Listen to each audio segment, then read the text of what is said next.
In Luke's gospel, just before the Sermon on the Plain that we hear today, Jesus had gone up to the mountain and spent the night praying to God. In the morning, he called his disciples and he sets 12 apart as apostles. And then we are told that he came down and stood on a level place.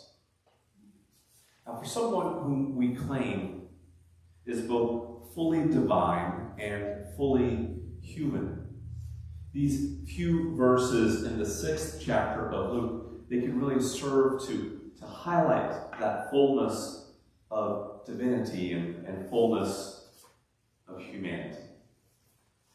Up on the mountain, in deep communication with God, a portrait of the divine. And down on the plain, surrounded by the apostles and many others, as human as those who could reach out and touch her. It's telling then that the Sermon on the Plain is delivered from this lowered position, this leveled out ground. The blessings and the woes that we encounter there, they even start off with the phrase, Jesus looked up at his disciples and said, we ourselves are drawn in to the humanity of the moment and the message that Jesus delivers. Which is a wonderful thing, because you might have noticed that we too are all surrounded by humanity each and every day. So then this message is as relevant and instructive and meaningful to us today as it was to the apostles and many others of many, many years ago. And as we work through the blessings and the woes, we almost kind of get this linguistic kind of teeter-totter. Bad things now, good things to come. Or good things now and bad things to come. Now, I'll ask us to maybe consider things a little more leveled out for a little bit here. All of us have lives of relative ups and downs. Better times and worse times. Times of both joy and also sadness.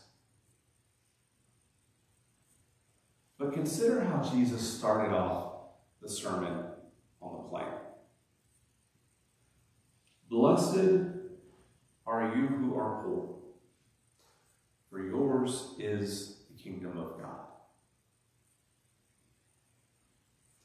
Note in this first one, it's not a now and later scenario. Blessed are you who are poor, for yours is the kingdom of God. Kingdom of God is there for the poor right now. And not only that, but the kingdom of God is there for us all right now as well. None of us need to wait for the kingdom of God to be there. I think sometimes we get kind of caught up in this notion that right now here on earth, we just need to endure hardships and do good for others so that we will end up with a reward down the line. But ours is the kingdom of God. Is. Right now. Is. Now, let's not confuse things. We haven't been resurrected. There is still a more transformed life yet to come for us. But that does not mean that we are not already part of the kingdom of God. We are. And then if we look at the other blessings and woes, we can get a pretty good idea of what we should be concerned with in the kingdom of God. In particular, we see how the kingdom of God is concerned with relationships and with justice. The hungry being fed, it doesn't just happen magically. It takes care, it takes work, it takes grace. And folks don't just go from mourning to laughing. It's by drawing on our relationships and seeking to be there for one another. And we all participate in the many transformations and blessings that we will all experience throughout our lives. We actively participate in the kingdom of God when we care for one another, when we seek out justice for those who find themselves kind of that lower side of that teeter-totter we were talking about. And not only that, but let's also take a moment and recognize that we will all, each of us, will find ourselves on that downside as well. And yeah, sometimes we can stand up on our own and dust ourselves off and forge our way on ahead.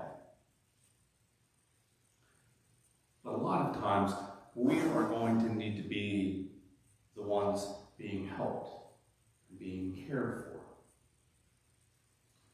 And that's not a flaw, it's not a weakness.